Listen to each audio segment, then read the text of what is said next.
per your gut, viewing the Green Mile through the perspective of Paul Edgecombe uh, is likely going to give you a different narrative than if you chose any particular character that Paul reflects upon. But again, that's the fun of using films to teach. That is, flipping these films as fictional cases of mental illnesses. We do know that Paul becomes emotional, and he's viewing, of all things, Top Hat. He tells Elaine that the film reminds him of events that he witnessed in 1935 when he was a guard at the Cold Mountain Penitentiary, which itself is interesting. Now, we're not going to watch Top Hat, and I don't know if any participants at today's seminar have seen Top Hat. I provide you a bit of a Wikipedia-like review of the 1935 film that focuses on the character of Jerry Travers. Now, whether you commit these bullets to memory or whether you've seen Top Hat or following today's seminar, choose to watch it, it's interesting that Paul's watching this cues prior memories. And one of the things that we can discuss is why.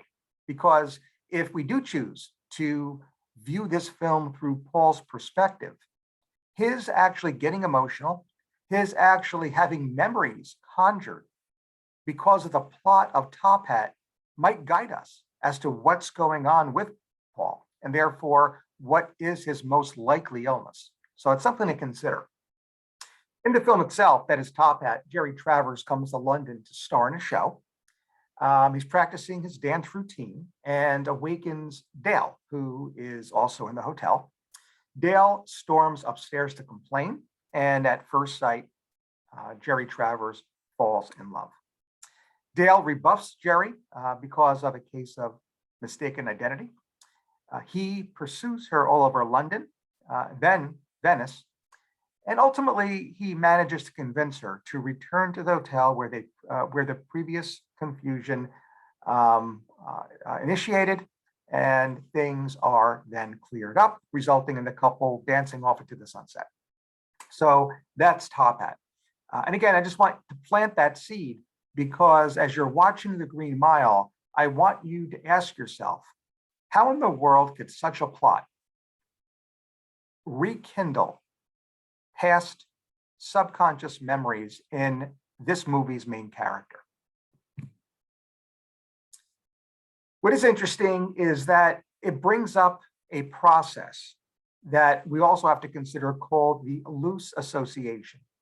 And as such, we could view this film as a case of a psychotic disorder, in as much as loose associations are characteristic of schizophrenia and other psychotic disorders. So before I go any further, let me just provide you some background on what a loose association is. A loose association is a clinical term. It is not a diagnosis. And it's a clinical term that is applied to a portion of the physical exam when we go see a doctor.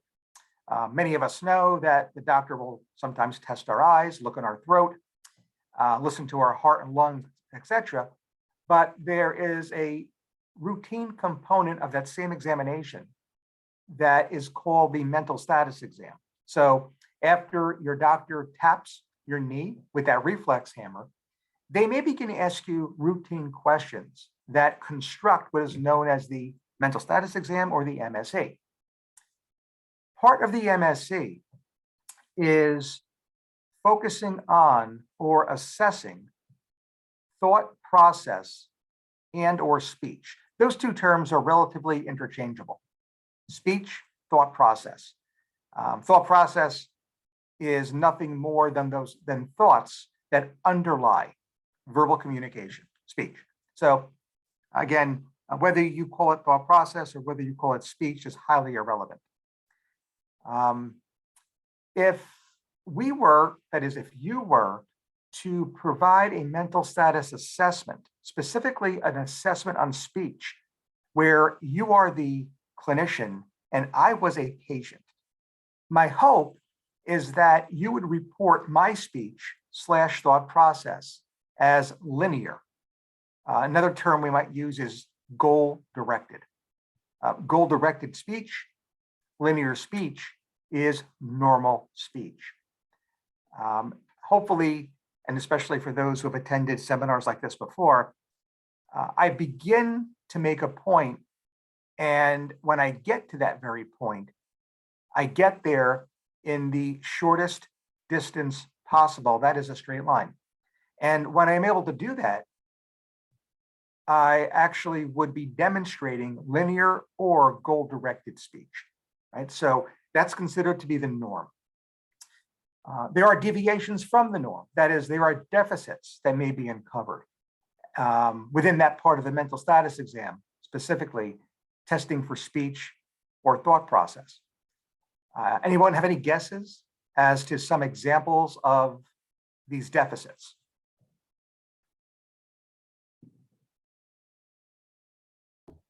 I would imagine just tangentiality. Perfect. That's exactly one. And again, I'm not going to take credit for this, but you've heard me say this over and over again, because in academics, not in clinical medicine, but in academics, I really enjoy tangents.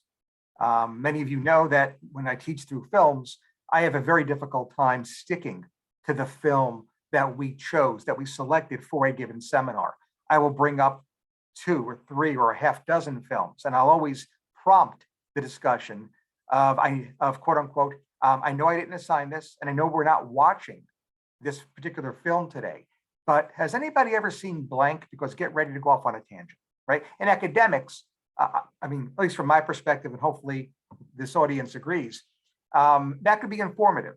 That might even allow us to reach a specific identified teaching objective. And again, my perspective is that it's a heck of a lot of fun too. In clinical medicine, not so fun. That is, if you were to ask me, hey, Dr. T, what brings you to my office this morning? Again, my playing the role as patient. If my response is along the following, well, this morning when I woke up, I had a headache.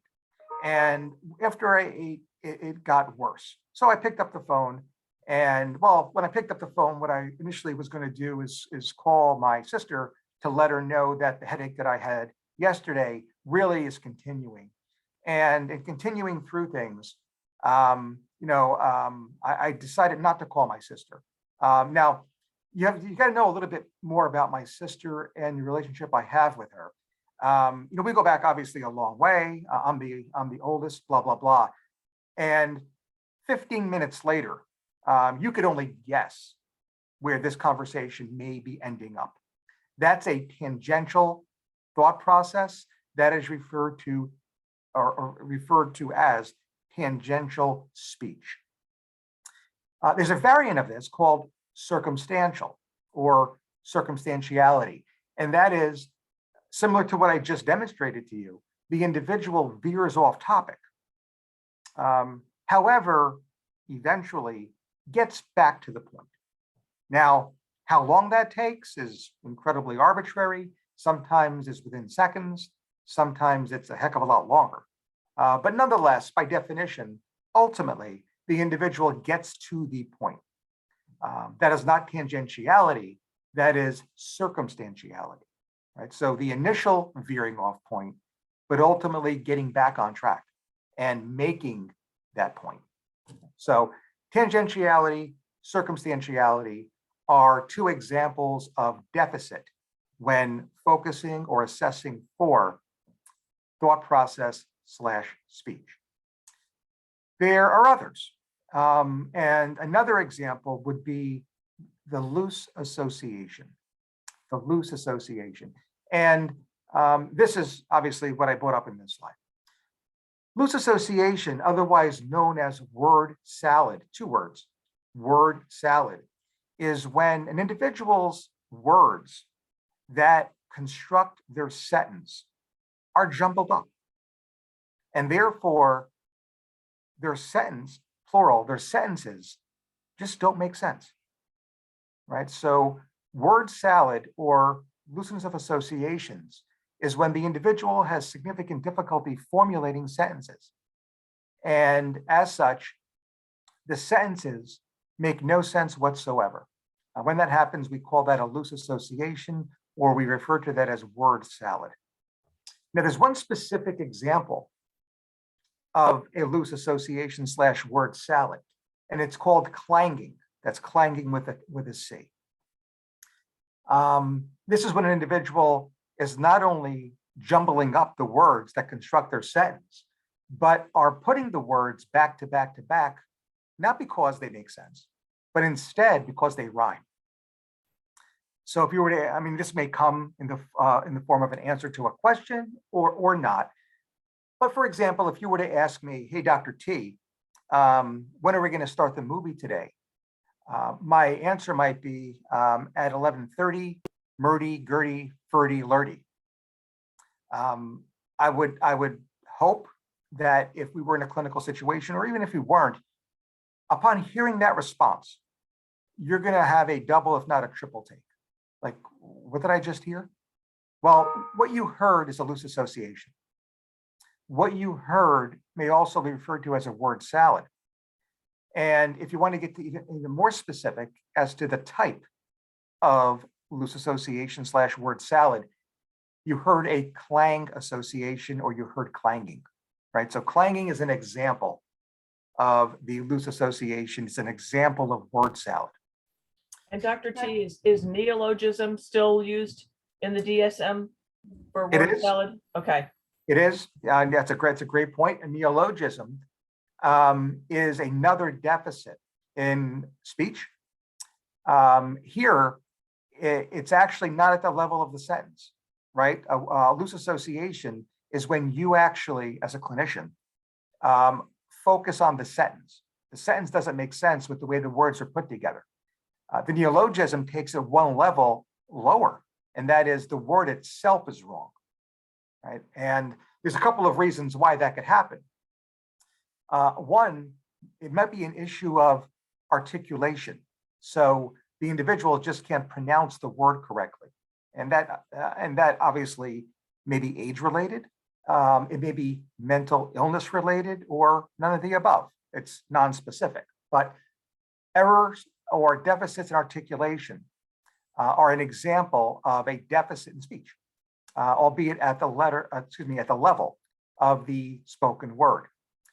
Another example, other than articulation, is something called a neologism. That is, the individual may be articulating perfectly, but the word they mentioned doesn't exist. And now they may not have made it up. But my favorite example of that, and many of you know that I actually teach psychiatry to multiple levels of learners at the medical school, not only using film, but using situational comedies, or I should say other forms of popular culture, including situational comedies. And we have an entire didactic based on Seinfeld. And in the episode, The Bubble Boy, George Costanza creates the word moops.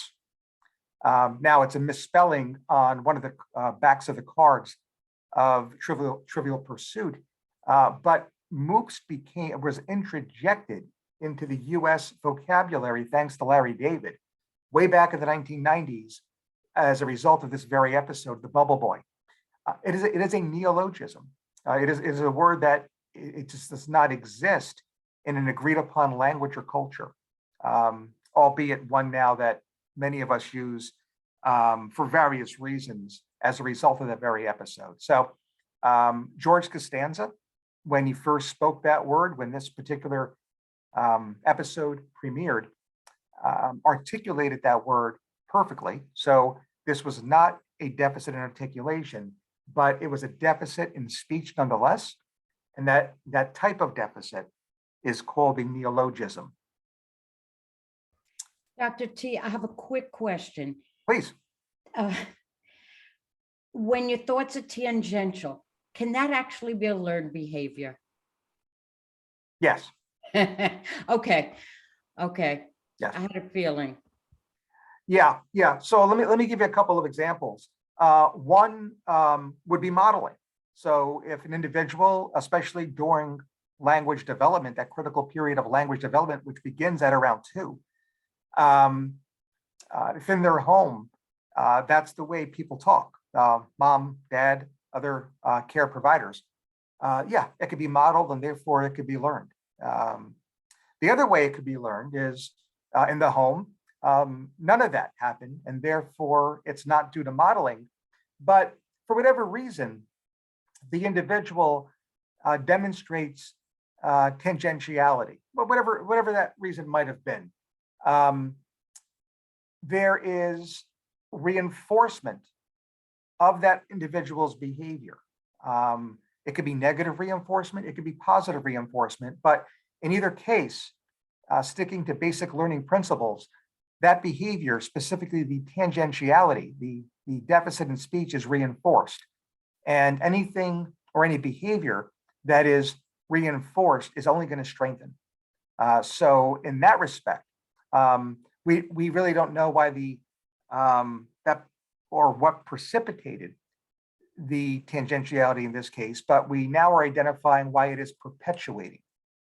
Remember, when we look at human behavior, we think of factors that precipitate, or I should say predispose.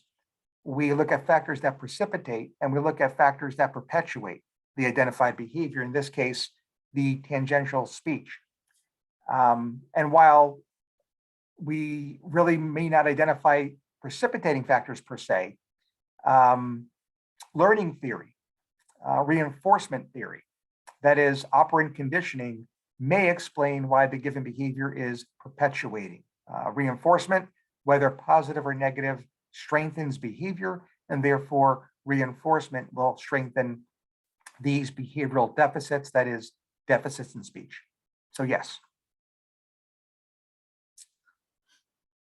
The other thing I want to mention briefly, focusing on the beginning of this movie and how it's introduced, is that while we understand that Paul is reflecting back at his time at the during the penitentiary, or while he was working at the penitentiary, there's a nice parallel here. Well, nice as we sit here in 2022, of where our mental health was back in 1935.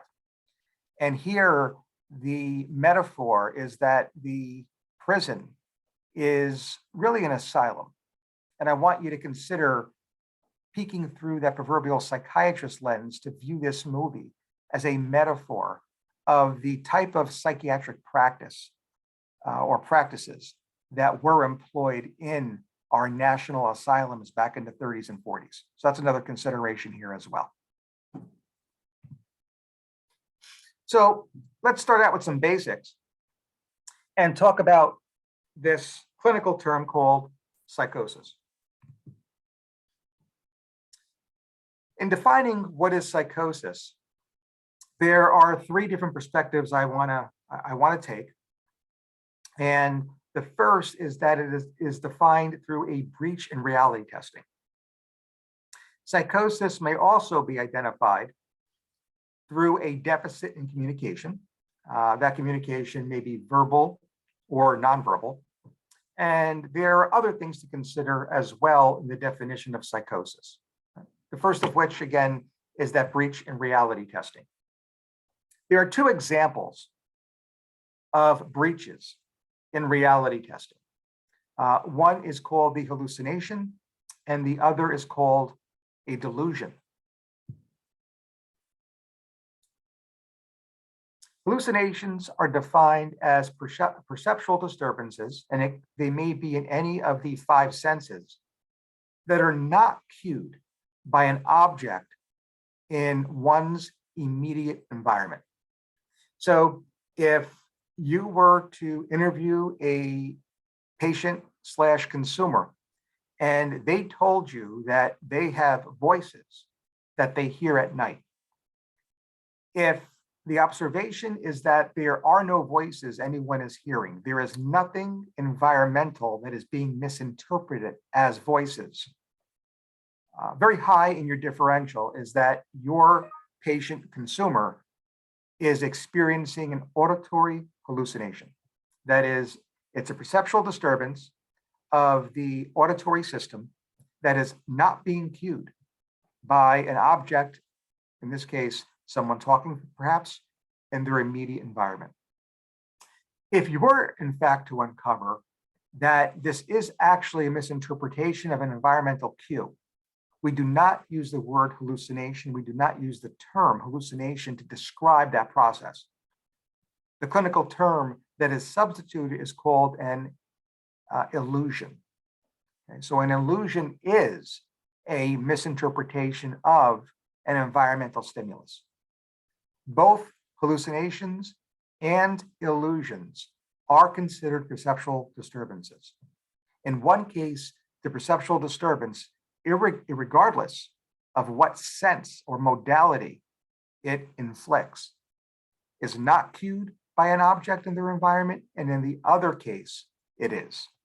That is the differentiation between the hallucination versus the illusion. Any questions about these perceptual disturbances? Perceptual disturbances being a single example of a breach in reality testing. Okay, with no questions.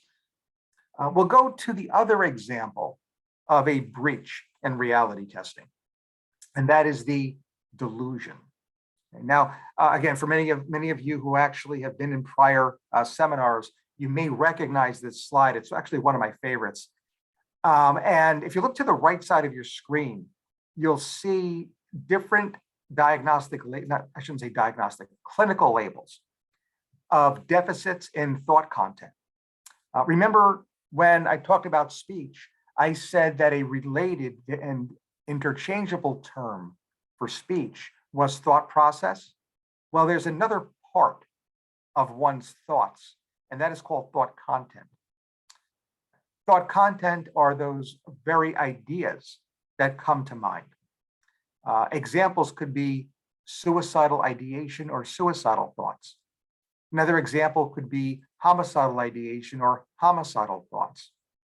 However, there are other examples as well, and I listed those in that blue box on the right side of your screen. So what you're seeing here, starting with that overvalued idea, are other examples of deficits in thought content beyond suicidal and homicidal ideation. So let's start with the overvalued idea.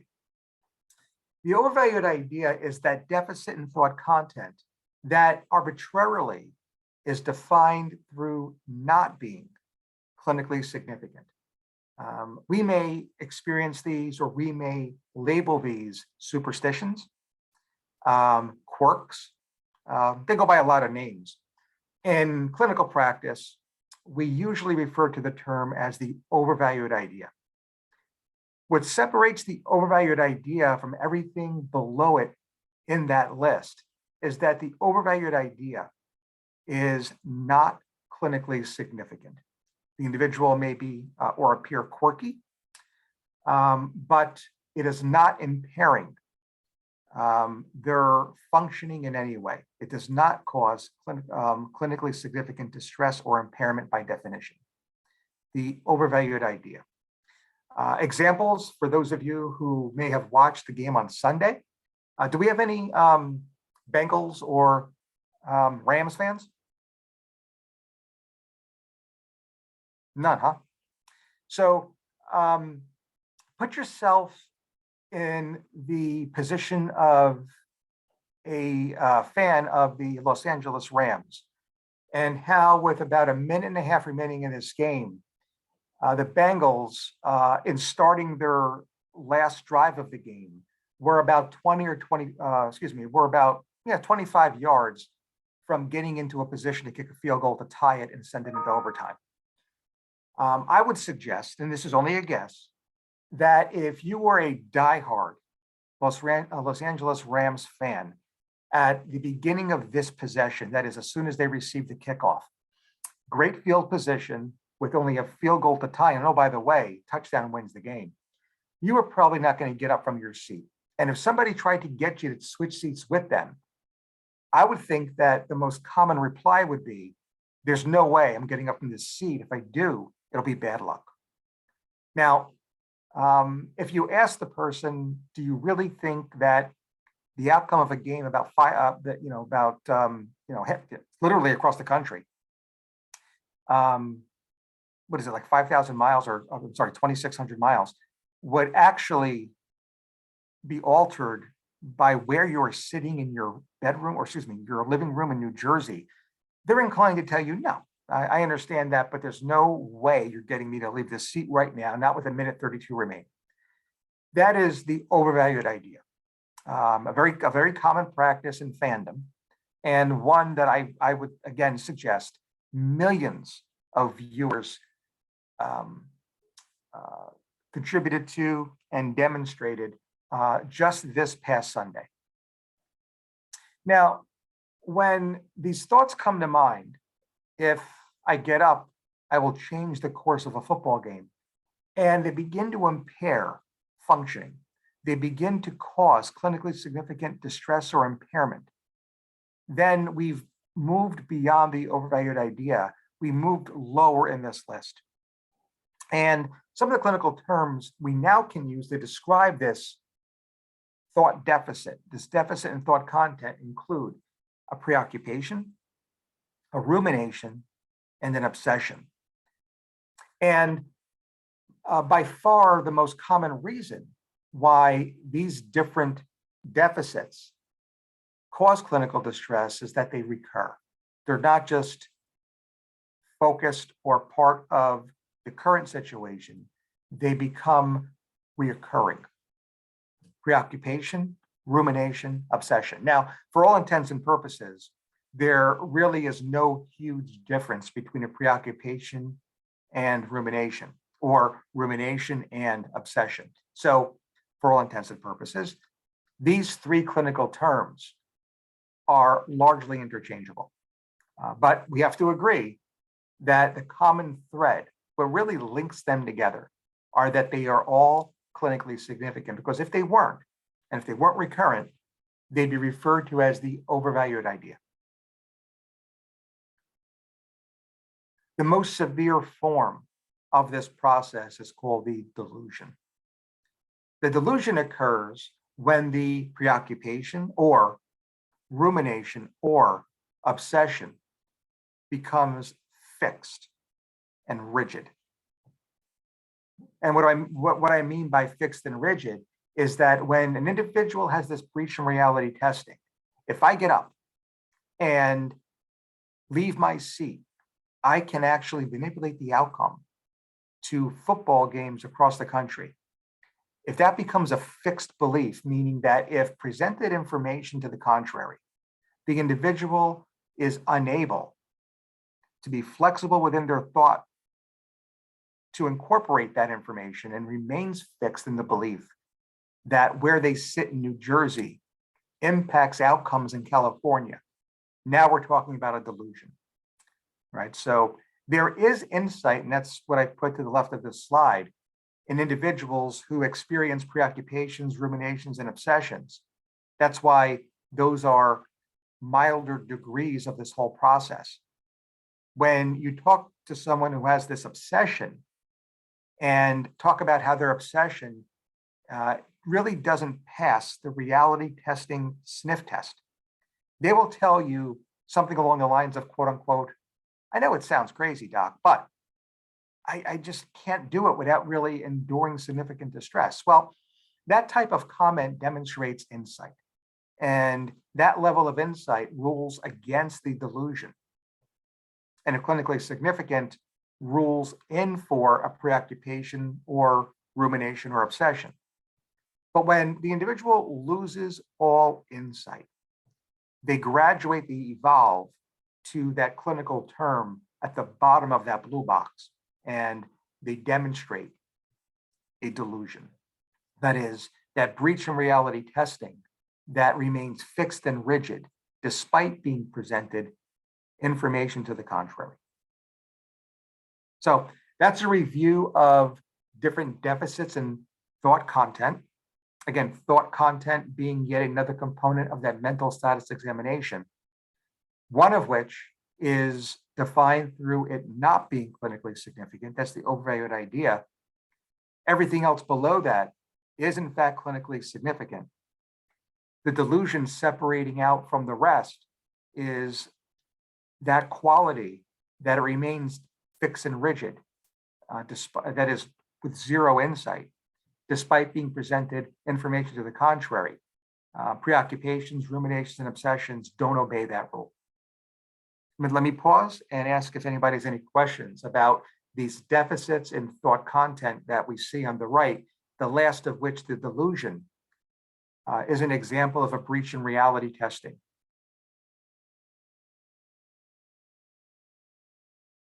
Hopefully I explained it clearly. We'll go back to these as well, but I want to lay the groundwork today. Delusions, well, similar to hallucinations, possibly being related to any of the 5 sensory modalities, there are also subtypes of delusion. The different subtypes may be remembered by the acronym JPEGs seen on the upper left of your screen. If you start at 12 o'clock on this slide, we actually have those listed and we can run clockwise. So, and I actually take it back, we run counterclockwise. So it starts off with the jealous type and then working counterclockwise, then at 11 o'clock, you see the persecutory subtype. Now, what I also done, just for the clarification, is I actually name characters in that situational comedy Seinfeld that portray or demonstrate those different qualities that conform to these different subtypes. And what was interesting is that when I was looking for characters in that situational comedy that demonstrated these characteristics, the list that I came up with just so happened to be all boyfriends of the main character, Elaine Bennis. So we actually published this, and I include the link on this slide if you want to read that article. Learning or reviewing the different forms, the different subtypes of delusions through Larry David's Seinfeld, specifically reviewing Elaine Bennis's boyfriends, who themselves demonstrate JPEGs. So, and you could see the character listed below the variant or subtype. Continuing at 11 o'clock, the P stands for persecutory, followed by E, erotomanic, followed by G, grandiose, and then finally the S stands for somatic, for which there are 3 additional subtypes. That is, there are 3 different variations of somatic delusions. Halitosis, individual believes that they are giving off an odor, for example, bad breath. Dysmorphophobia, the delusional belief that an individual is, or a part of them are misshapen. And then finally, infestation, otherwise referred to as delusional parasitosis, the delusional belief that they are infected or infested in some way. So those are the 3 subtypes, the 3 examples of somatic delusion, all 3 again linked to a boyfriend of Elaine Bennis in that situational comedy. I do want to just owe a minute or two to erotomanic, because I think the others are relatively self-explanatory. We could always go back and discuss them in more detail. But erotomanic is one that doesn't jump off the page as an obvious somatic, a variant or subtype of delusion. Erotomania is the delusional belief that someone is in love with them, that someone is usually an individual of higher status and usually has never met the individual, or if they have met, the meeting was brief and a large or significant portion of the time, that individual never remembers that encounter. That is, the individual of higher status does not recall the encounter itself. Yet, the delusional individual believes that they are in love with them and then misinterprets signs as somehow the love being acquiesced, the love being returned through these signals or symbols. So that's the erotomanic subtype. The one example that I enjoy giving, and again, while it is a Stephen King film, it is not the Stephen King film we're going to watch today, is Misery. We have a retired nurse, Annie Wilkes, living in her secluded farmhouse, who is having a romantic relationship with an author that she's never met, or I should take it back, she has met, albeit at an autograph signing. While Paul Sheldon does not recall ever meeting Annie Wilkes, he probably doesn't remember meeting thousands of his fans. Annie Wilkes not only remembers that meeting, but has taken that meeting as the initiation, the start of their relationship. And it's a relationship that has been cultivated through Paul Sheldon's novels. That is, through the Misery series, Paul Sheldon speaks directly to Annie. So that's the context that we, and I believe in this seminar, have viewed, interpreted, and formulated what Stephen King's Misery is about. And one of the examples or illnesses that we believe the book and the film is about, one of those illnesses to be discussed happens to be delusional disorder, erotomanic type. So both the hallucination and the delusion are forms of psychosis, specifically those forms that are defined through a breach in reality testing. However, a person can come to you and tell you that they do not currently and have never experienced any hallucination, and they don't currently or nor have they ever experienced a delusion, but they can still rule in for a psychosis. And that's because they may demonstrate a clinically significant deficit in communication.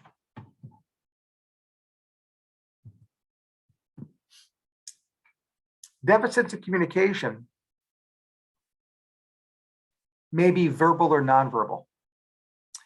Individuals demonstrating verbal deficits often are described as having disorganized speech. That's an umbrella term. Now, I don't include it on this slide, but examples of disorganized speech include those very mental status exam findings that we previously discussed. That is, some examples of disorganized speech include circumstantiality, tangentiality, looseness of associations, disarticulation, neologisms. Those four clinical terms we previously discussed now find a landing spot, find a place on this slide as examples of a deficit in communication, specifically a deficit in verbal communication, sometimes referred to as disorganized speech. So an individual who presents to you with word salad, an individual who presents to you with clanging, may be described as having disorganized speech. Another way to say it is that they're presenting with a deficit in verbal communication. And another way to say it is that, and this is the real gestalt, this is the largest umbrella term, that they're presenting to you with a sign of psychosis. If a person has linear speech and is without delusions and is further without hallucinations, they can still rule in for psychosis if they demonstrate clinically significant deficits in nonverbal communication or speech. So an example here would be disorganized behavior. Yes, human behavior is a form of nonverbal communication. So that counts. Individuals who are catatonic, individuals who are pacing and therefore are unable to process stimuli from their environment. Disorganized behavior, a form of nonverbal communication. Deficits within are consistent with psychotic behavior.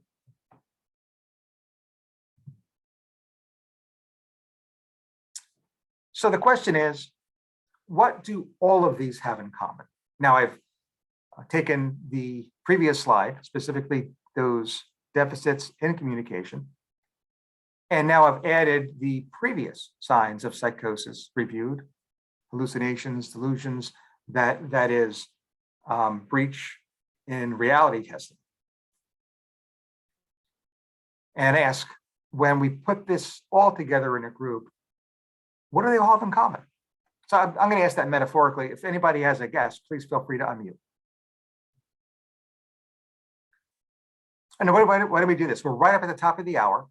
Let's take 10 minutes. Let's come back at 10:10.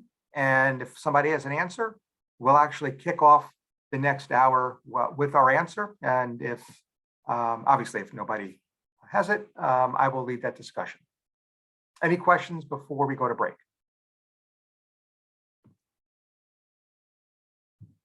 All right, see everybody back in 10 minutes.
So upon return from our break, does anybody have an answer to the question about what all the deficits that go toward the definition of psychosis have in common? All right, then we'll use that as a rhetorical question moving forward to be answered in the upcoming slides. So I will share my screen.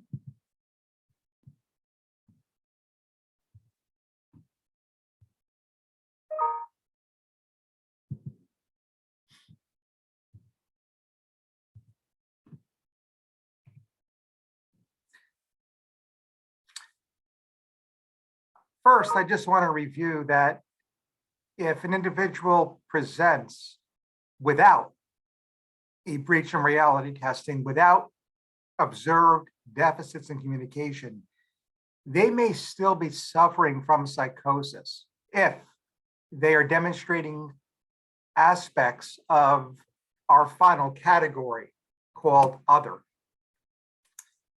And the name for this is negative symptomology or negative symptoms. Whereas all of the symptoms that I provided you prior to this slide are the pathological presence of some things that at baseline should not be there. Currently, nobody participating in this seminar should be suffering from delusions. Nobody should be suffering from hallucinations. You shouldn't be suffering from disorganized speech or thought process.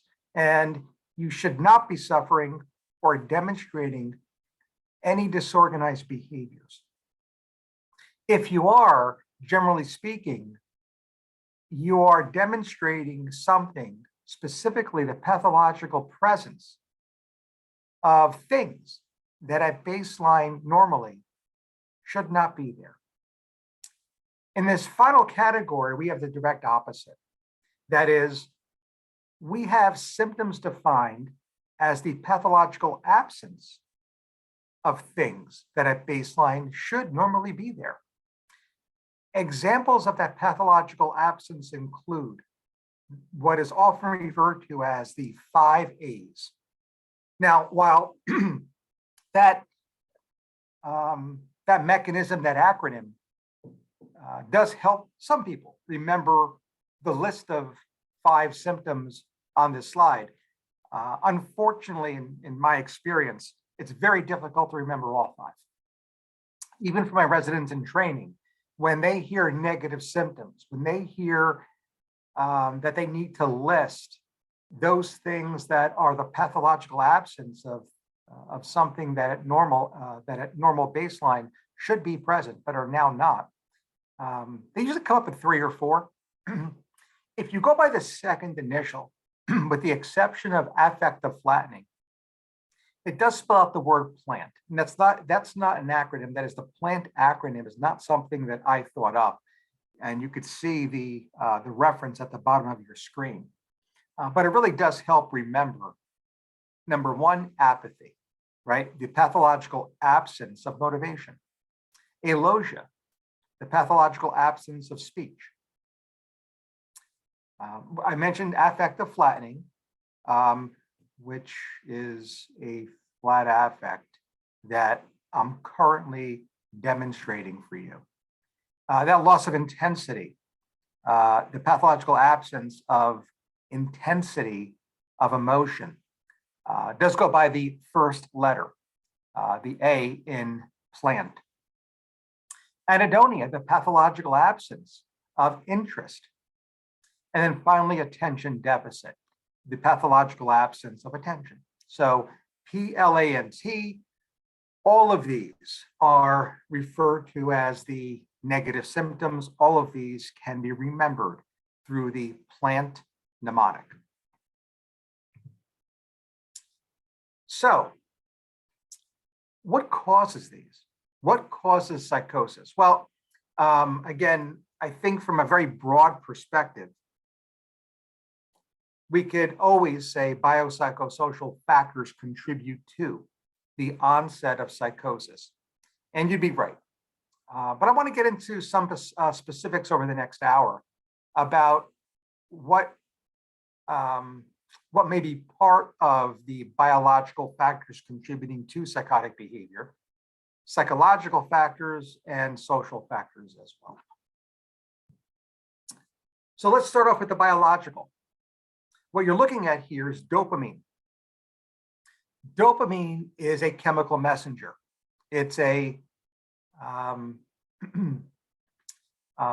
chemical protein in the brain and other parts of the body, but primarily in the brain, which is important for multiple functions that pertain to mental health.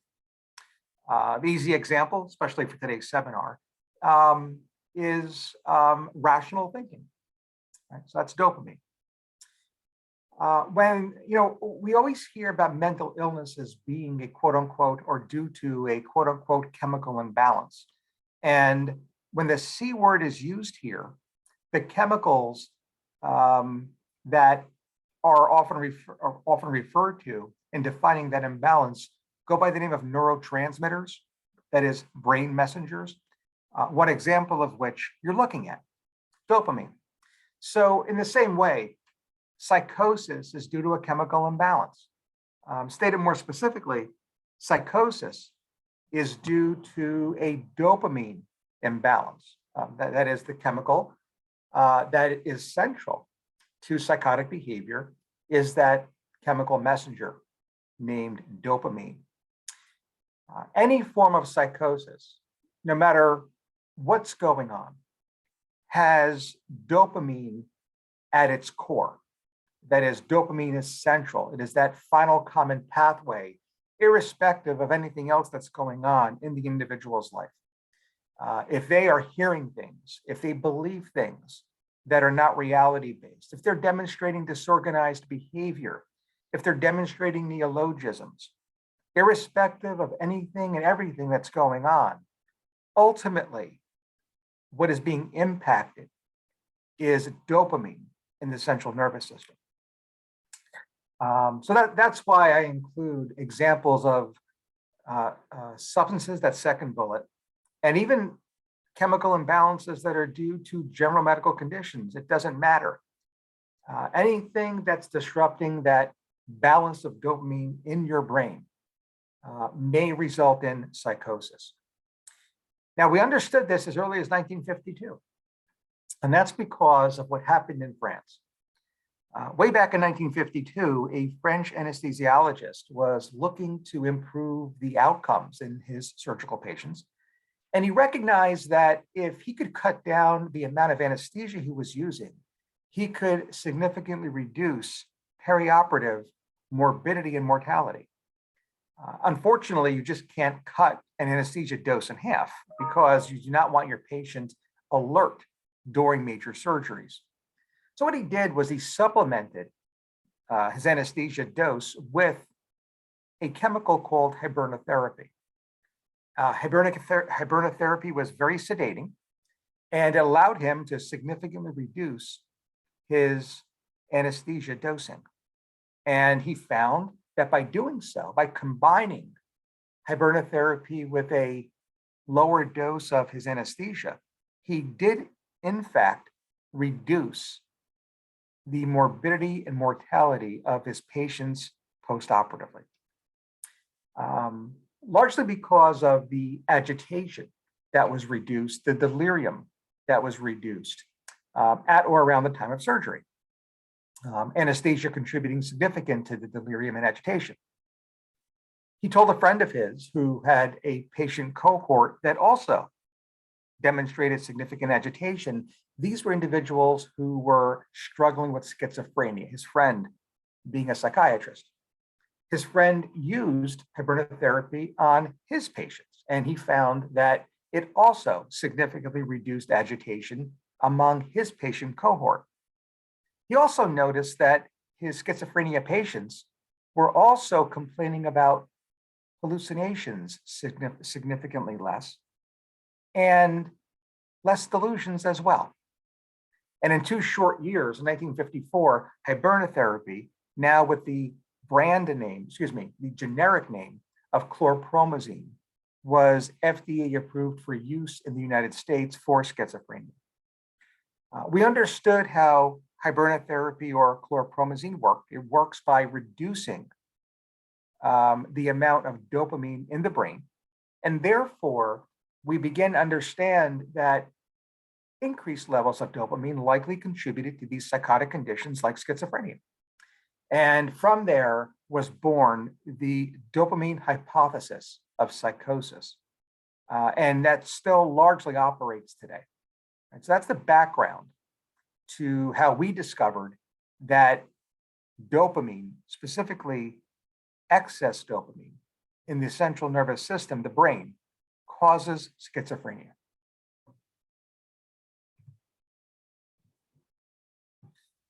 Then we began to look at exactly how. We do know that there are several tracts. Tracts are nothing more than bundles of brain cells called neurons. Right? It's the cells, neurons, that make up the brain, often bundled together. And when they do, we call them tracts. We know there are long tracts, and this really is a measure of length, as well as short tracts. And in reviewing these tracts, we get now a better understanding of the dopamine physiology that therefore will contribute to our understanding of psychosis. So the good news is that the tracts, although the names, again, might appear initially to be a little confusing, actually make a lot of sense. And we really can't say that for all of psychiatry. But in this case, I think that our neurologists and psychiatrists that began naming these tracts got it right. That is, we could see them as compound words, nigrostriatal. And these tracts, these bundles of neurons, these bundles of brain cells, really are named from where they originate and where they end up.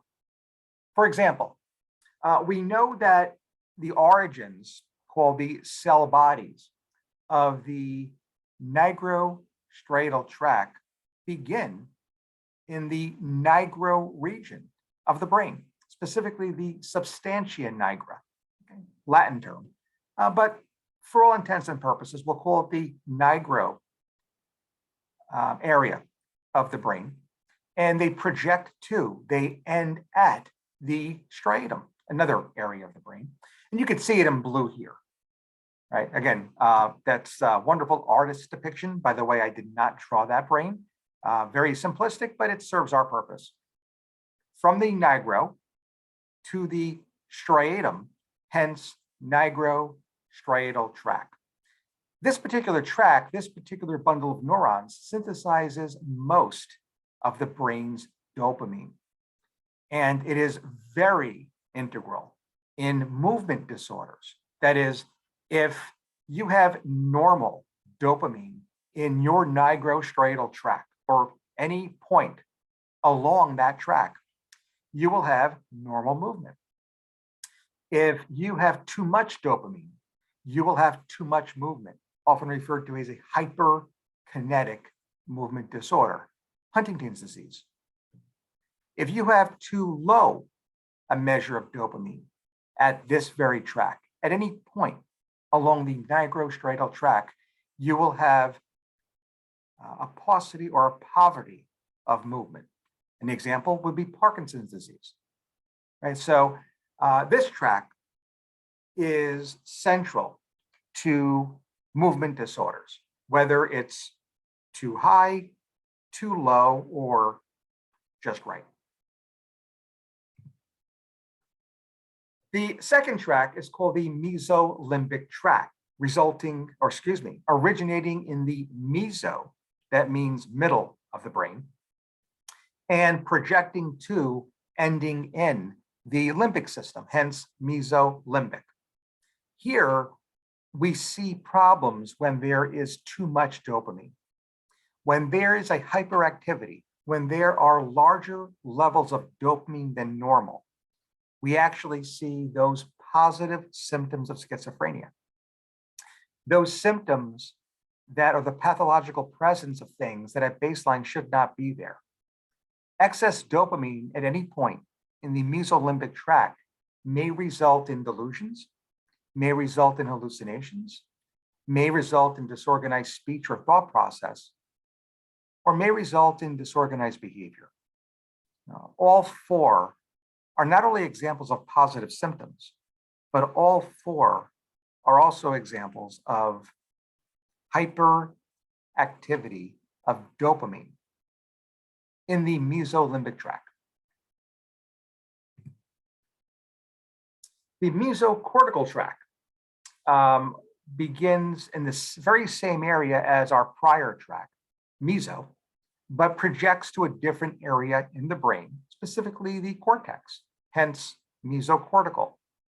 Here, the concern is hypoactivity, that is, too low a dopamine level, because when dopamine is below normal in the mesocortical tract, we see those symptoms that are the pathological absence of things that should be there at baseline. These are the negative symptoms. Lower or lowered dopamine levels in the mesocortical tract result in PLANT. That's the previous slide, PLANT, that acronym that gets us those 5 examples of negative symptoms, the pathological absence of things that at baseline should be there, all resulting from hypoactivity, that is, lowered dopamine levels at the mesocortical tract. There's one other tract I want to mention to you, and that's a short tract, right? There's 2 short tracts. One is in the retina, and the other one is this one called the tuberoinfundibular tract. This tuberoinfundibular connects the hypothalamus to the pituitary gland. Now, normally, dopamine in this tract will suppress another hormone called prolactin, meaning that right now, with a normal tuberoinfundibular tract, your prolactin level is being kept at a normal level. It's suppressing that prolactin secretion, and that's normal.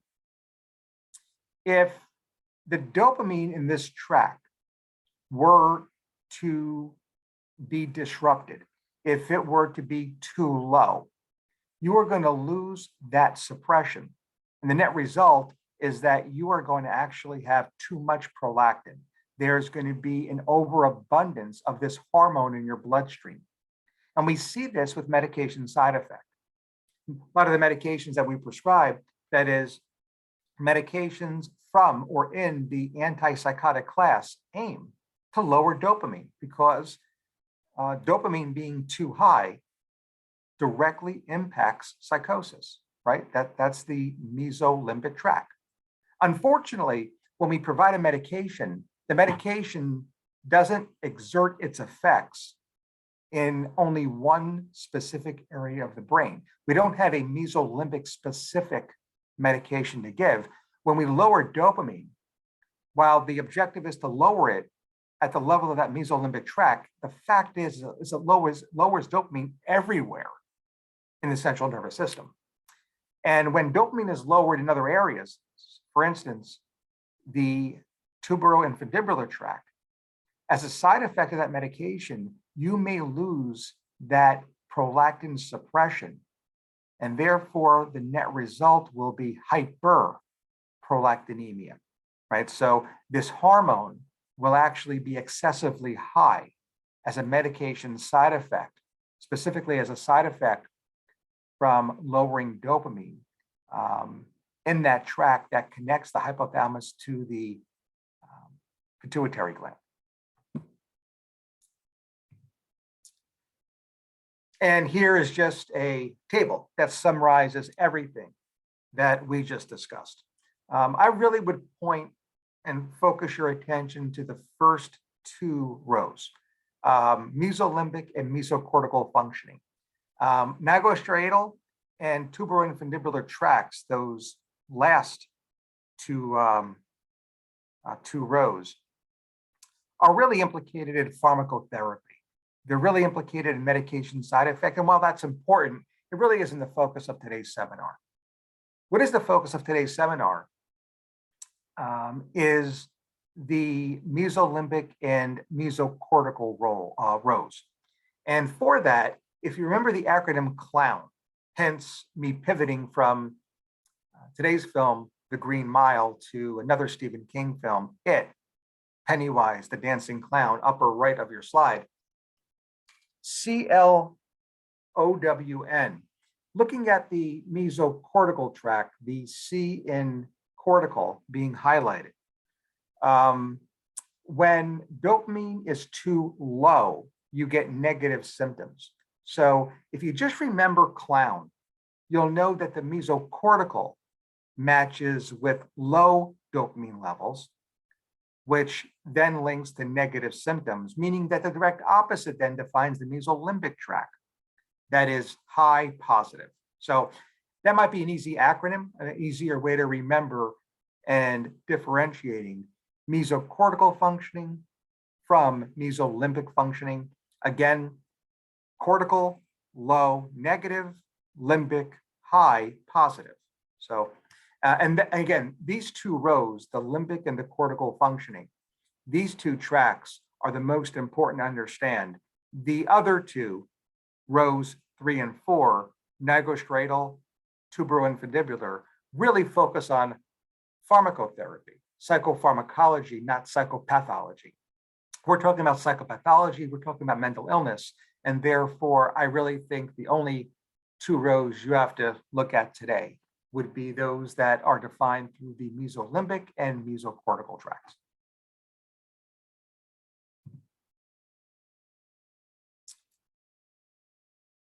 Any questions about the biological factors that contribute to psychosis and therefore contribute to schizophrenia? Okay, so let's continue. Yeah, please, go ahead. Yeah, how did they gather this information about the neurotransmitting fluids within the brain? What measurements do they use to come up with these ideas, theories, beliefs? Yeah, that's a great question. So there's a combination of actual spinal fluid analysis. There was the use of brain scans, including MRIs. And more recently, there's the use of what is called the functional MRI, where you not only get a picture of the brain structure, but also the brain's function. That is, parts of the brain that are functioning higher than normal come up the color red. Those that are functioning below normal come up the color blue. And you could actually look at the brain during different tasks and note that different areas function differently.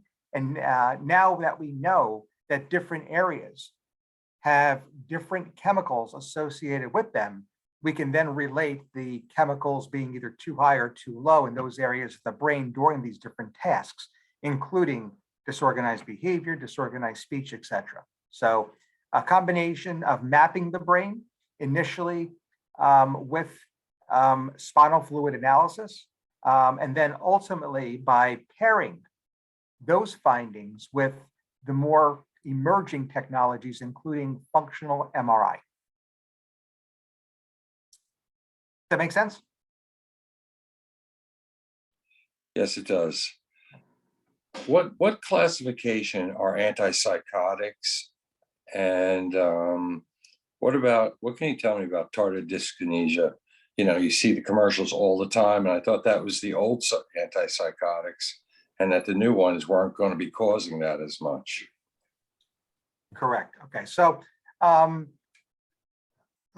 when we look at the classification of antipsychotics, the general class is exactly that particular label.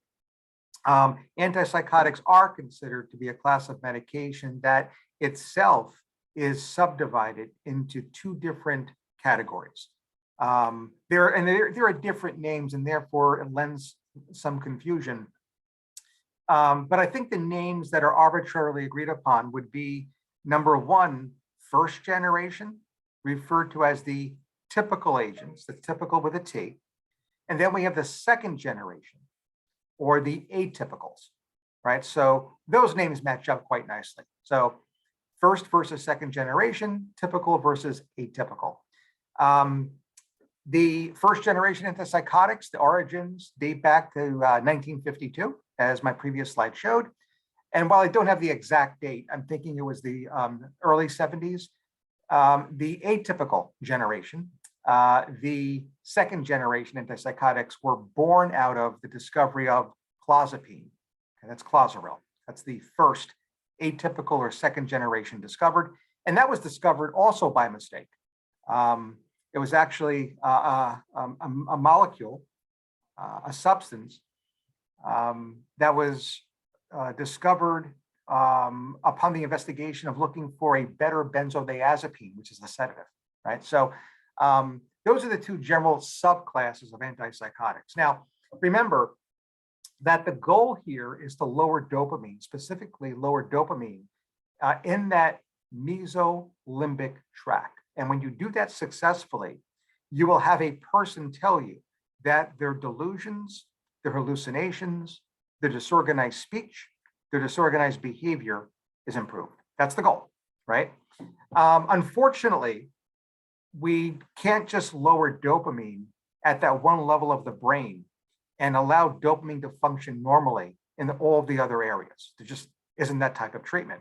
You take the pill, it gets in your bloodstream, it crosses that blood-brain barrier and gets into the brain and lowers dopamine everywhere, which means that not only do you get efficacy because of the lowering of that dopamine in the mesolimbic tract, but you also get side effects.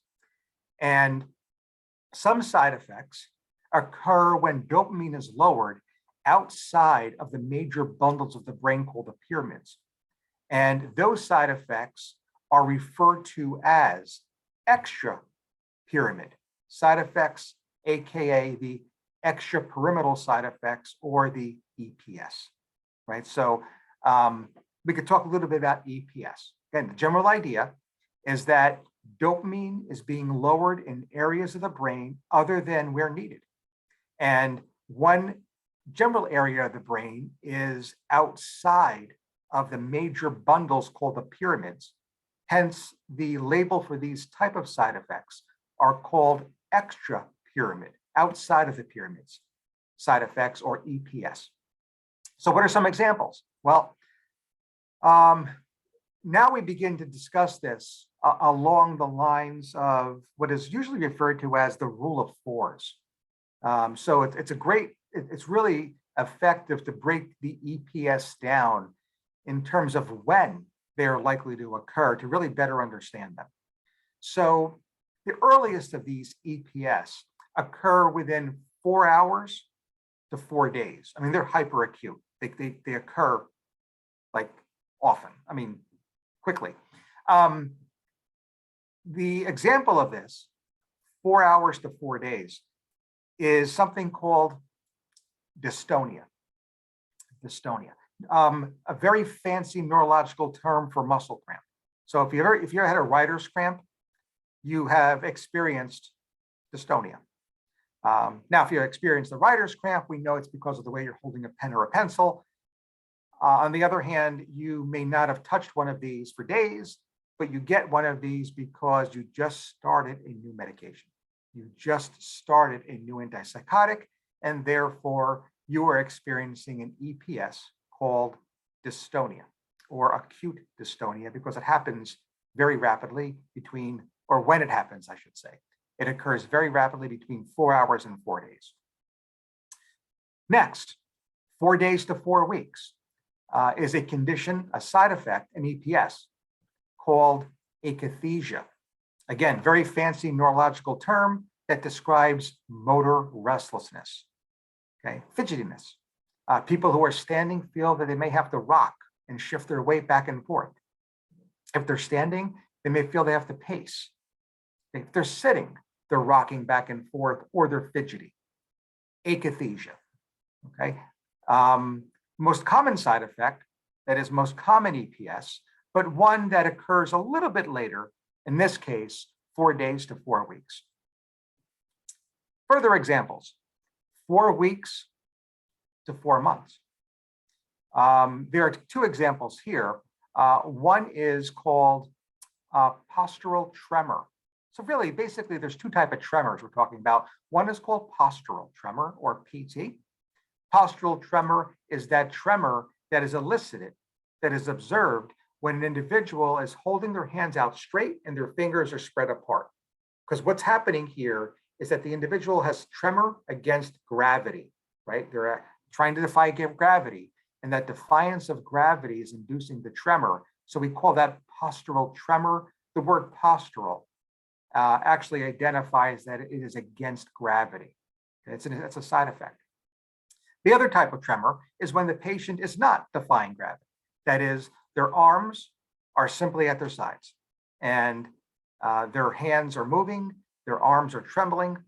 Another form of tremor, because of the way the hand is usually held, that's often referred to as a pill rolling tremor. So imagine somebody holding pills in their hands and they're just playing with the pills. Exactly right. Not against gravity, but it's called a pill rolling tremor. And that's often the context of Parkinson's disease. Now, not true Parkinson's disease when we see it as a medication side effect, but it's the very same thing. Only the source or origin is different. In this case, it's not due to any form of brain damage, but it's a brain that is damaged as a result of medication side effect. So we don't call it Parkinson's disease because we want to miss the D word, want to leave that off. We call it medication-induced Parkinsonism, but it's the same thing when we think of the chemical imbalance that is resulting in that pill rolling tremor. Okay, 4 weeks to 4 months. Finally, 4 months to 4 years. This is the final EPS, and this gets to your answer, and it's called tardive dyskinesia, or TD. Tardive dyskinesia is itself a movement disorder. It usually starts out in the face, and it usually starts out around the mouth, aka as a perioral tremor. And this is a result of cumulative antipsychotic dose, and quite often requires lowering or discontinuing the offending medication. That's tardive dyskinesia. And if it is not detected early, it unfortunately may be irreversible, even when you discover it, discovering it late, and having to then discontinue that medication. Ironically, because it is a cumulative dose effect, that is dose multiplied by years, it works from the exact opposite mechanism of the other side effects that I recently explained. That is, we know that everything I just explained results from lowering the dopamine in areas of the brain where it did not have to be lowered. It was normal, but you had to lower it because you have to lower dopamine across all areas to get at the symptoms. That's not the case for tardive. After about 4 months to 4 years or so, individuals have a risk of their brain receptors actually increasing as a result of the lower dopamine levels. And it's the increase in dopamine sensitivity, not the decrease, the increase of your brain adapting to and increasing the receptors that results in tardive dyskinesia. Right? So it works from the complete opposite mechanism. It's a hypersensitivity, not a hypodopamine state. And therefore, it's considered to be a potentially irreversible neurological condition. Because of it, clinicians, prescribers are strongly recommended to surveil or monitor for it about 3 times a year, sometimes with a written survey. And if you see the score on that survey, if you see the score of that diagnostic clinical instrument increase, it's time to discuss with your patient consumer that the dose probably needs to be lowered, if not stopped and replaced with another medication. Generally speaking, every antipsychotic, whether part of the typical or atypical class, can induce all of these side effects. Relatively speaking, the typical or first generations do this more, and the atypical or second generation agents do this less. generally speaking, comparatively, but all can do it. It's just a question of likelihood. Got it? Any questions off of anything I just said? Dr. T, I'm curious, what are the names that you're looking for with first and second generation? I mean, you mentioned the Clauseril, but with first generation, what would we be looking for? Haldol, or what are some of those? Yeah, so again, I like starting the conversation off with the original. So it's chlorpromazine, that Hiberna therapy, which goes by the brand name of Thorazine. Thorazine, okay.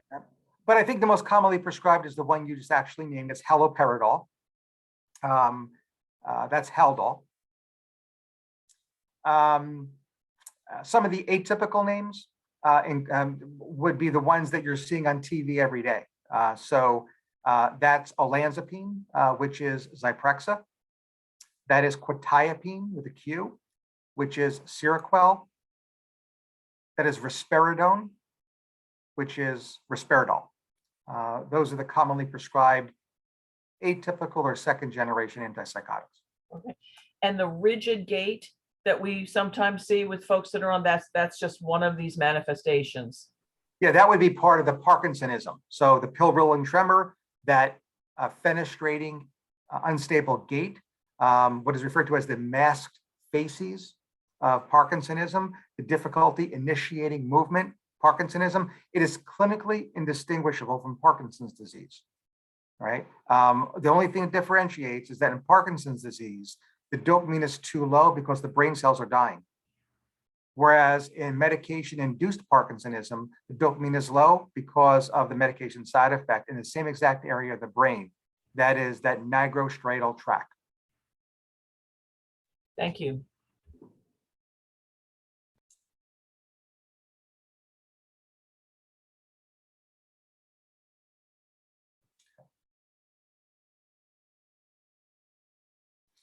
All right, so we have another, let's say 10 minutes. Let's go through some more of these slides and we'll take a brief break at 11 o'clock.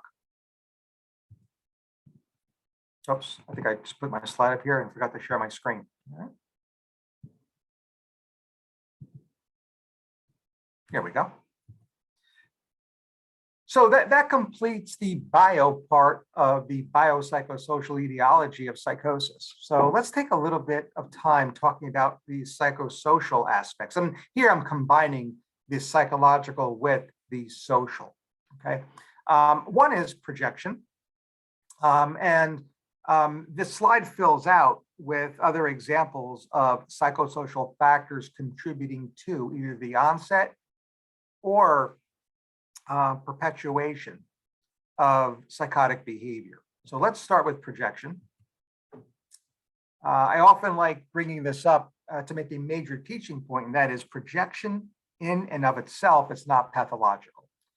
So I'm giving you the case here of a fifth grader who you could see looks fairly grounded, fairly content, but at the conclusion of fifth grade, began to suffer some anxiety. She was told the very last day of fifth grade that her psych assignment next year, sixth grade being the first year of middle school, would not include any of her current friends. So she got her psych assignment in terms of what level she'd be in middle school. And with her clique of 6 or so friends, they all told this individual that they were in different classes. So that was something that certainly resonated with this little girl. And, you know, in the beginning of June, not that big of a deal because, quite frankly, she had the entire summer to focus on and have a good time. And the last thing she would be thinking about is middle school. However, come August, that changed. In August, her parents began to get communication from the school about different things, different rules, regulations, etc. And all of a sudden, middle school became real.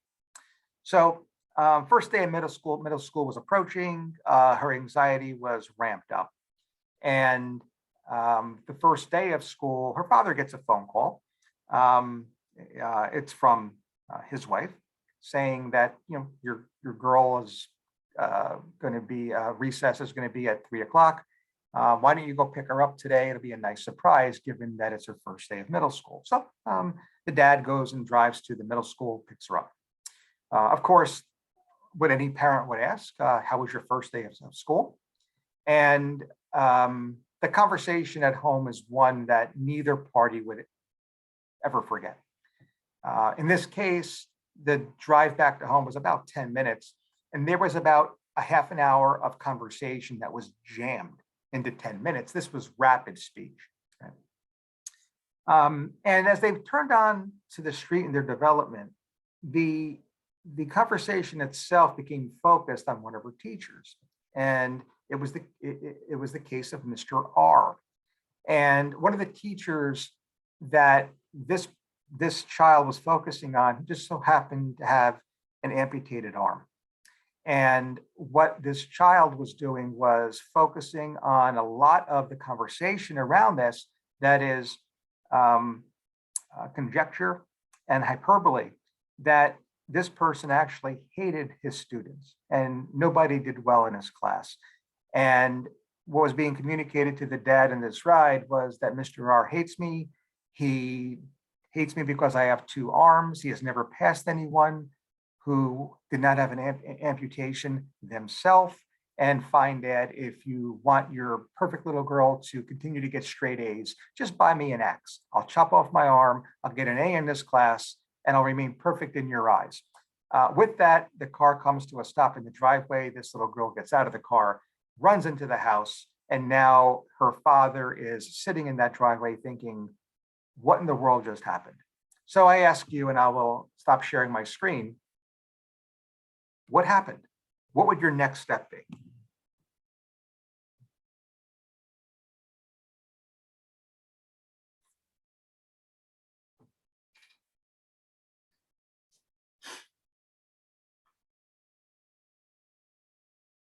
So I'm taking the radio silence as nothing further to do. And you're actually right. This is quote unquote completely normal. Now, you didn't know this in terms of the information I provided you, but I will let you know that in the final page of the story, there was nothing further to do. So let me provide you with a little bit of a formulation of this particular girl's behavior. She had anxiety. Okay, and the anxiety had to be discharged in some way. And for obvious reasons, the focus of her anxiety became this one particular teacher. Okay, now her id impulse was to unload on this teacher. Unfortunately for her, while that was the id impulse, her superego would not allow that because her superego, which is that part of, in this case, this particular little girl's personality, her subconscious, is originally built through parental prohibitions. And her parents taught her better. That is, you never define someone on how, or they're being different or their differences from you, period. So now she has a little bit of a battle going on internally, subconsciously. What she wants to do, her id, and what she is allowed to do, her superego. And Freud called this friction between those two components of our subconscious, anxiety. And clearly, this was an anxious student. Now, over time, the source of her anxiety, I have no friends, I will never make friends. I am in a new unit with none of my old friends, all of my old friends will leave me, and I will never be able to make new friends at middle school. Well, over time that changed, right? As part of a CBT model, those types of thoughts are just going to get challenged by being an everyday student. And sure enough, after a couple of weeks, maybe a couple of months, she did have a new cohort of friends. And not only did she discover that, she further discovered that her old friends certainly also were included in her social support network. That is, having new friends did not necessarily rule out keeping her old ones. And she realized that all of the prohibitions of starting in a new school were then in her rearview mirror come around Halloween. right? And believe it or not, when that happened, Mr. R and any conversation pertaining Mr. R resorted to his just being just another teacher. Nothing to do with his having one arm or the rumors that he failed every student who had two arms. All that conversation was gone, only with time, okay? But what was happening here was that this particular person was using projection to alleviate her anxiety. That is the ego defense, the ego being that third and final part of her subconscious that mediates the id and the superego. And the defense mechanism that she was using to complete this, to satisfy this, called projection, allowed for this id impulse to be discharged in a way that was more socially appropriate, projecting her own fears. I hate him, to something that she felt, that is her superego felt, was more socially acceptable. He hates me because I have two arms, right? That's projection, right? In this case, it was adaptive. Right? Now, projection can become maladaptive. And when projection becomes maladaptive, it could actually evolve into a personality disorder. And the most common personality disorder that maladaptive projection may evolve into is called the paranoid personality disorder. So the paranoid personality disorder is the individual who meets that cardinal sign of having a pervasive distrust and suspiciousness of others. And while this little girl was certainly distrustful and suspicious about people in general and Mr. R in particular, it was not pervasive and it was transient. So in her case, we demonstrate, or she illustrated, the adaptive use of projection as a defense to alleviate her anxiety, right? So I'm going to get back to the screen and bring this one step further in terms of when this may derail. But before I do, are there any questions? Okay. Full disclosure, that yes was my daughter, and I was the driver in that vehicle on that fateful day of her first day of middle school. Believe it or not, she got through middle school. She even got through high school. So she is now graduated from the University of Central Florida. She's in a graduate program in biomedical sciences and is getting ready to apply to medical school. So she's got more going on these days than she did back then, but at least for projection, she was able to overcome that. Her projection stayed adaptive.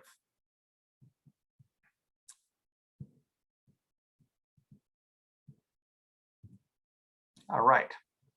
Again, that's my 5th grade daughter. All right. So, Wait, quick question, Please. Dr. T. Okay. So as far as your daughter goes, was it adaptable or adaptive because of the way she was parented, because of the support she had? In other words, do you see what I'm saying? What makes it adaptive and what happens when it's not? you're exactly right. So what I'm going to then reframe the following slides as are those variables that, if they also come into play, can turn this level of adaptability into something maladaptive and perhaps even psychotic. Right. So yes, there are a lot of protective factors that allow a defense mechanism to be adaptive versus maladaptive, just as there are risk factors that would also contribute to the opposite effect. And we're going to get into those next. You're exactly right.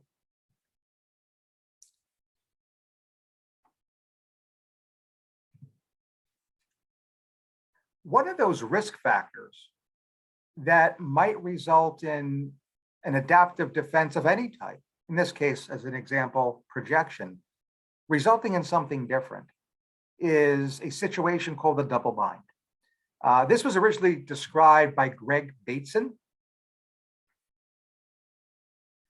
I believe 1960s, and it's very interesting, although it's been largely debunked as an etiology of psychosis. The double bind is the scenario in which an individual, usually a child, gets two opposite messages in a single communication. Now, when done once and when in a vacuum, probably not that big of a deal. I mean, the child may be thinking, what the heck just happened? But beyond that, probably not a lot of trauma. However, when the family dynamic is built on the double bind, when it is pervasive, when it is consistent, then the individual can run into problems. That is, they can incur risk for developing a future mental disorder. However, it has been debunked that that disorder is likely to be in the psychotic disorder spectrum. So you could see how this type of parenting can result in a personality disorder, maybe even a depressive disorder. But again, it is not likely to result in a future psychotic disorder.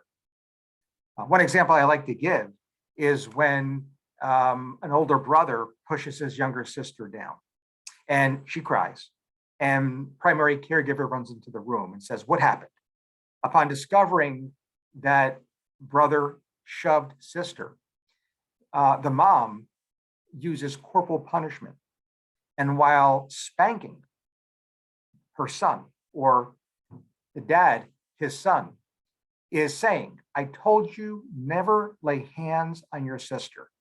Well, during those 10 or 20 seconds, what the primary caregiver is communicating verbally, do not hit, do not lay hands on another person, is certainly being challenged with the direct opposite message that is nonverbal, because they're getting that message while they're getting spanked. And again, a one and done, probably not that big of a deal, but I think we could all reasonably assume that if done every day, if the individual's life from the age of 4 to 14 were characterized by that double bind, that could certainly lend risk for developing a future mental disorder, albeit not one in the psychotic disorders chapter. Do you have any questions?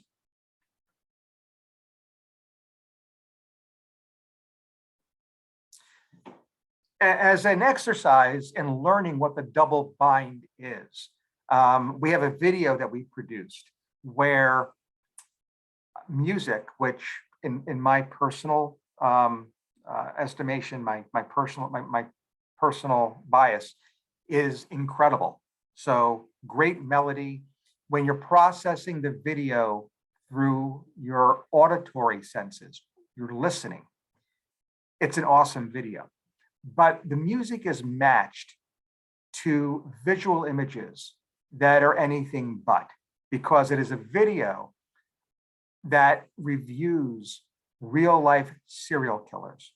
So what the viewer of this video is experiencing is messaged differently, visual versus auditory. So it's an expression of a double bind.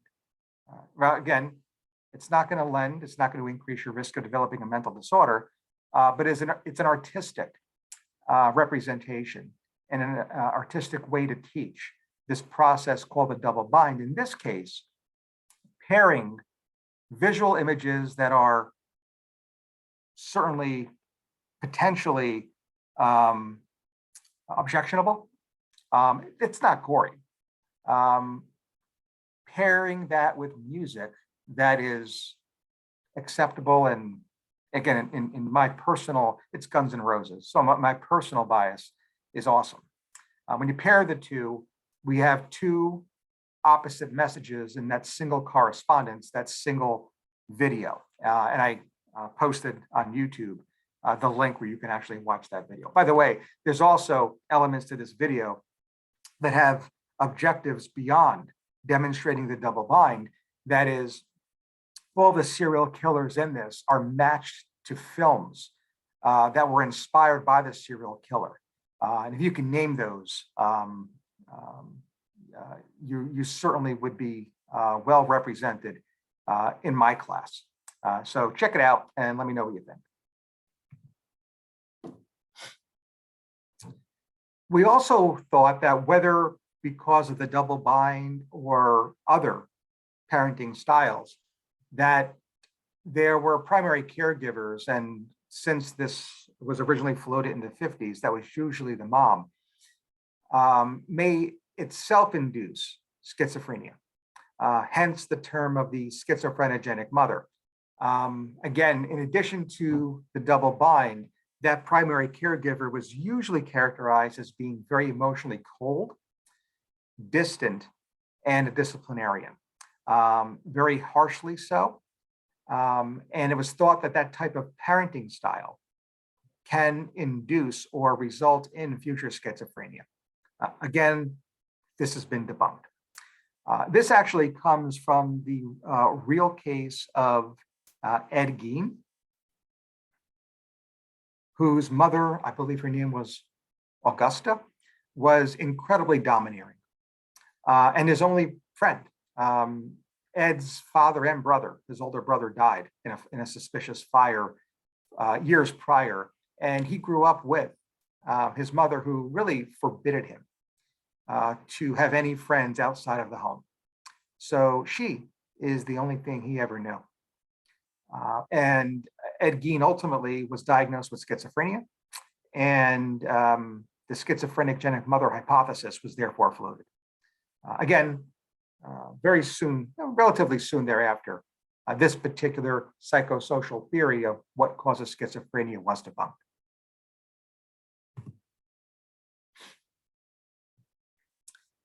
I mentioned projection,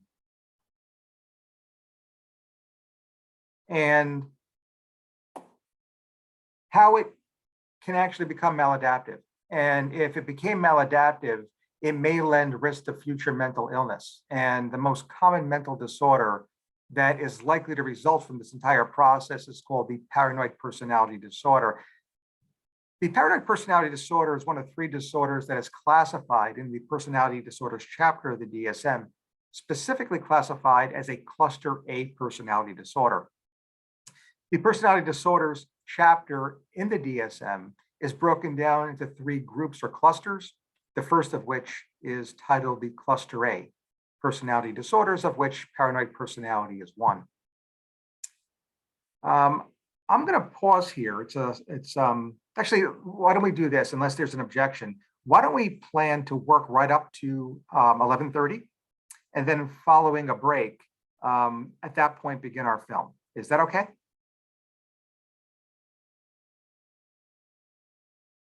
I'll take it that since there's no objection to that idea. No objection. Sounds okay to me. Okay, thank you, everybody. As many of you know, first of all, I love top 5 lists. This being one of, I would think, over 100 that I have. These are my top 5 revenge flicks. Quick disclaimer, at number 3, I have a very difficult time differentiating Halloween from Scream, Friday the 13th, or A Nightmare on Elm Street. All those slasher films are revenge flicks. I put Halloween up here only because it's the first, 1978, but certainly the one that inspired the rest. So that's why it gets the number 3 billing here. Not all of these. A matter of fact, Halloween is the only one really from a horror genre. For those of you who think that all we do at the medical school is discuss horror films, not quite. We discuss certainly other aspects of film beyond horror, and we discuss other aspects of popular culture beyond film. These happen to be, or this list happens to contain only films, and only films that would be considered revenge flicks. I want to focus your attention on number 5, Old Boy. Has anybody seen this movie?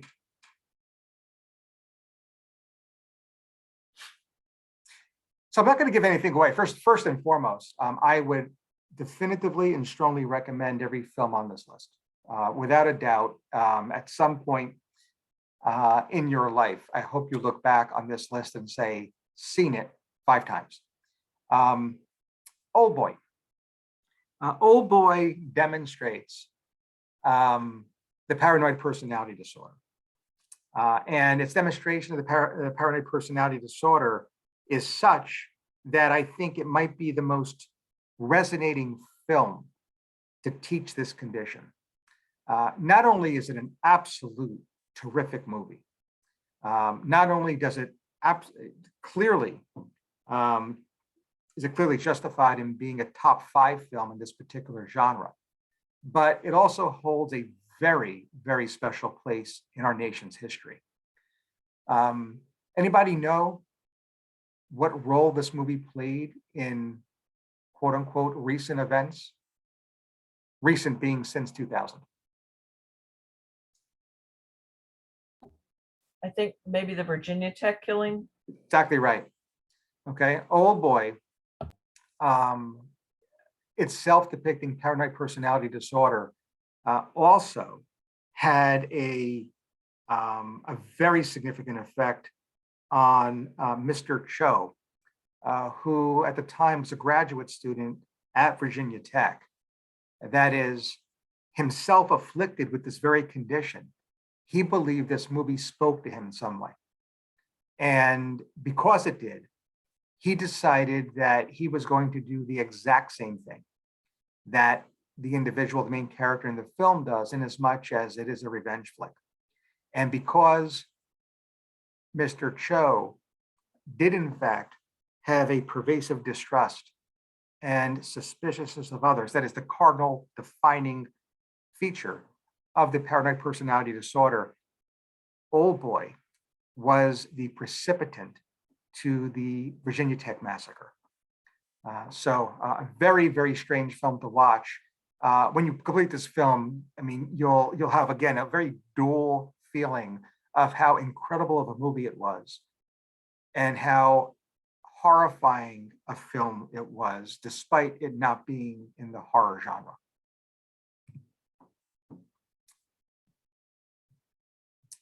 Not only does the paranoid personality disorder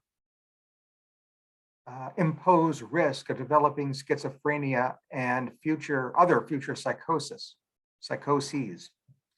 but so do the other cluster A personality disorders. The second of which is the schizoid personality disorder.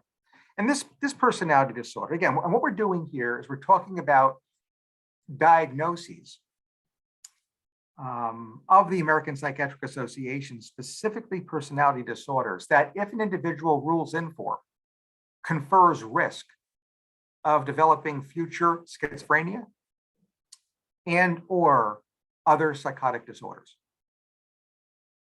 Schizoid personality disorder, I think, is best reviewed through another case, another real life case, and that is of Lawful.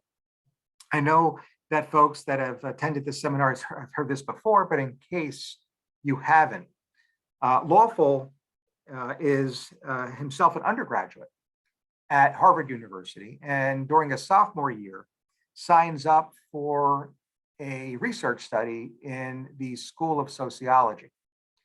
In this research study, he is told that he has to record all of his deepest thoughts and fantasies in a journal. And that will be the first phase of the study. He will be contacted upon the conclusion of the initial phase. And when the second phase of the study begins, he is to meet a partner on campus and will be given instructions about defending his journal against his partners. Several weeks later, he gets a phone call. It is time to enter into the second phase of the study. Please meet your partner at this particular hall, at this particular part of campus, at this time. When the time comes, Lawful is awaiting his partner's arrival and is quickly approached by 2 men wearing black suits. These men confiscate his journal. They usher him inside.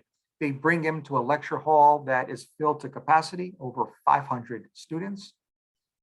And he is strapped down. He has a bright light shown on him. He is hooked up to multiple physiologic measures, and word for word over a live mic, his journal is read to the entire crowd. He endures this emotional torture with his blood pressure, his pulse and other physiologic parameters measured. And of the 22 subjects, his outcomes are the worst. They're the most intense. The next 2 years of Lawful at Harvard University are sealed. We don't know anything about him much until after graduation.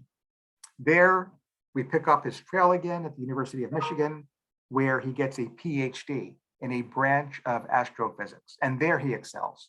He's a lab rat, so to speak.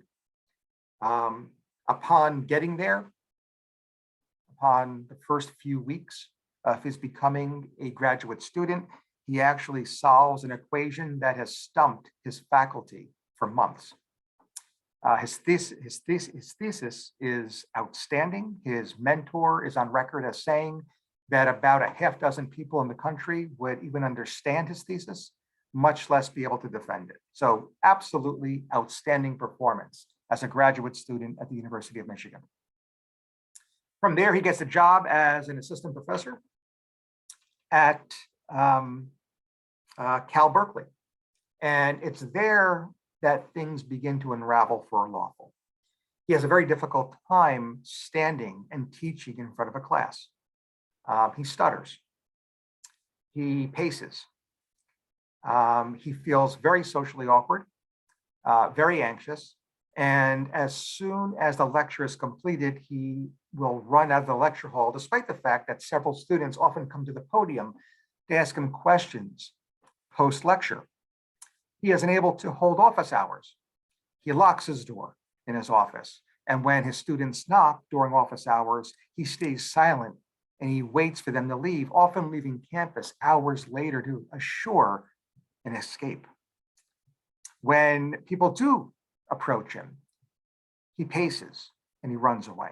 Finally, his immediate supervisor receives complaints from his students, and ultimately it gets to the dean. He is unable to remediate, and he is forced to resign. Right. Now, if you've heard this story before, please do not answer this question just yet. For those of you who have not heard the story of Lawful, my question is, upon his resignation, where does he go?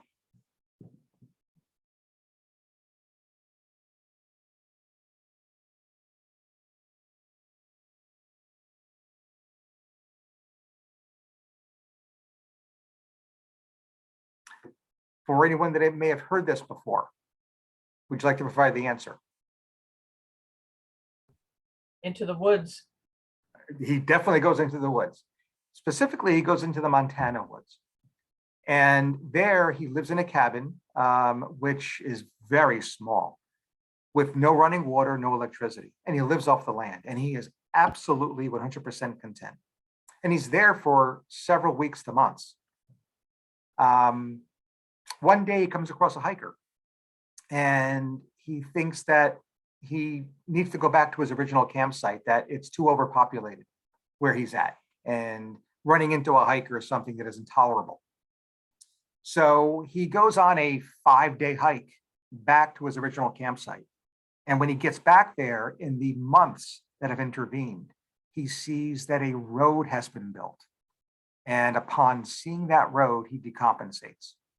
Upon seeing that road, he begins to write his manifesto. He declares war on technology, technology being the root of all evil. And he begins a serial bombing campaign to further his cause. He begins bombing universities and then airlines, and he becomes known as the University Airline Bomber. The FBI shortens that to the Unabomber. So this is the case of Ted Kaczynski, who at some points is diagnosed with schizophrenia, and therefore demonstrates an example of how someone with the schizoid personality disorder, the personality type that is content to be socially isolated and endures people, endures human contact with significant distress, may evolve into the condition of schizophrenia or another psychotic disorder. Dr. T, every time I hear this story, I think about that horrific example that you give of what was done to him, where does PTSD fit into this whole cluster? It's interesting because every documentary that I've seen, not only does it fail to mention post-traumatic stress disorder, but it even fails to mention any signs that a viewer like ourselves could kind of unwrap and put together as reason to believe that he was struggling with post-traumatic stress disorder. So flashbacks, nightmares, etc. In large, really absent from all these documentaries. There's been several documentaries made on Ted Kaczynski. However, having said that, my gut says that's a failure of production and less to do with an accurate production of a man without symptoms. So I think it remains on our differential diagnosis. Even if he has PTSD, the fact that many people have said that he always was a person that quote unquote kept to himself doesn't necessarily rule out schizoid. As a personality disorder, our personalities are with us our entire life. So these signs and symptoms that define schizoid predating that study at Harvard strongly suggests that Ted Kaczynski had the schizoid personality disorder, even if there's an additional diagnosis of post-traumatic stress disorder. But to your point, if PTSD is a co-occurring disorder, it likely played a role. His trauma and his reaction to that trauma likely played a role on his quote unquote war against technology. Mm-hmm.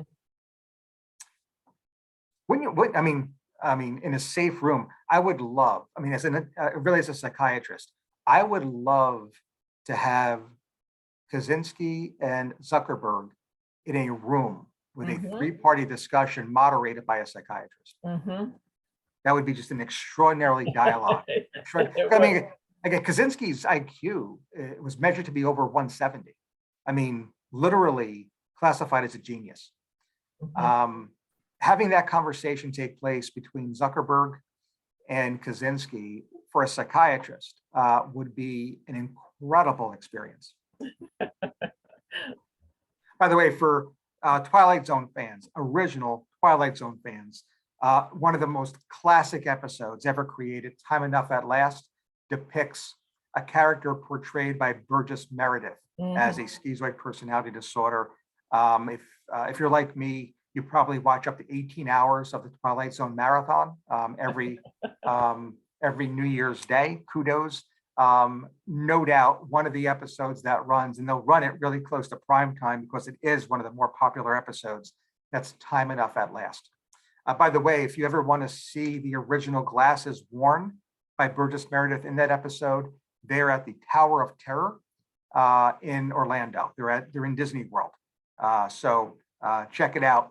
When you go on the Tower of Terror, there's definitely going to be a line. The cool thing is that the line actually goes through a museum and artifacts from the Twilight Zone series populate that museum. So as you're in line, you get to see all of the props from the original series, including those glasses. The third and final personality disorder in cluster A is called the schizotypal personality disorder. And this condition shares that quality of social distance with the schizoid personality, but then separates from the schizoid personality disorder by the additional feature of having some eccentricity of behavior. Individuals with this condition, with this personality disorder, are often viewed as being clinically significantly eccentric.